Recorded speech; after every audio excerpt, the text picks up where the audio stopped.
Hey guys, add an aberration, the Reaper King is by far the hardest creature in Arc to obtain. Here's everything you need to know about getting your own Reaper King in exactly 3 minutes. Before starting, there are 3 important things you will need to know.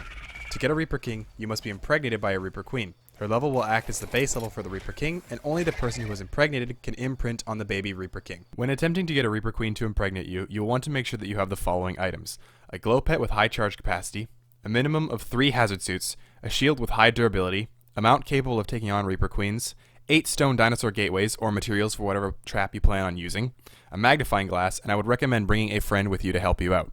The first step is to find a mother with the level that you are comfortable with. One person should draw the aggro of this Reaper Queen, while the other person goes and places down 6 of the stone dinosaur gateways in a U shape. Once prepared, have the person who has the aggro of the Reaper Queen to run past the 2 gates and lure it into the trap. Quickly place the last 2 behind it.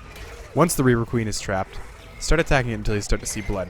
Check its health to make sure it doesn't get too low. Your ideal is to have it under 2k HP. Once the Reaper Queen is below 2k HP, turn off all of your glow pets. The Reaper Queen should emit a pink glow. This means she is ready to impregnate the player. At this point, switch your hazard gear to a fresh set with full durability and make sure that you have your best shield equipped. Nameless can spawn at this stage, so make sure that the other person is working to keep the area clear for the person who wants to be impregnated. Hold your shield up and walk up to the Reaper Queen. This part requires a little bit of luck, but eventually the Reaper will grab onto you with her tail and she will implant the baby inside of your character. At this point, she will bury back underground and despawn. This will leave the player on 1 HP, so make sure that your friend is close by to either keep you safe until you get back to your own mount or to give you a lift to get there. A single tick of radiation will kill the baby inside of you, so make sure that your hazard suit does not break. If you die from something other than radiation, the baby will respawn with you, however you will lose all progress made towards leveling it up and the timer will reset. When impregnating you, there is a chance that you can glitch out of the Reaper Queen's tail. She will still despawn, but you will not be impregnated. With the baby inside of you, you want to gather all of the experience necessary to max out its level. On default rates, the baby will take 12 hours to gestate, but this will differ depending on your egg hatch multiplier setting. The maximum experience you can get for the baby is 52,500, which will grant you 75 bonus levels on top of the base level, which is set by the mother. The most efficient way to get experience is to kill other Reaper Queens, making sure that your player gets the last hit. Learn your weapon beforehand, so you will know how low to get the Reaper Queen before switching to hand combat. This will also be the perfect time for gathering Reaper Queen pheromone glands, which are dropped from Reaper Queens and are necessary for the final part of getting a Reaper King. With several minutes left in the gestation period, consume one of your Reaper Queen pheromone glands. This will give you 5 minutes of its effect.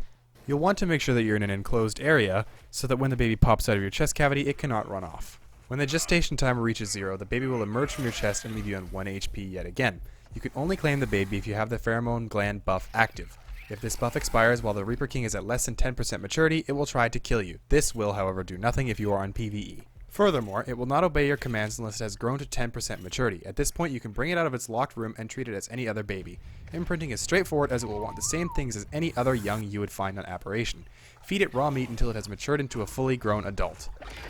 And there you have it, everything you need to know about getting your own Reaper King in exactly 3 minutes. If you have any questions, please leave a comment and I will get to as many as I possibly can. And thank you all so much for watching. Peace.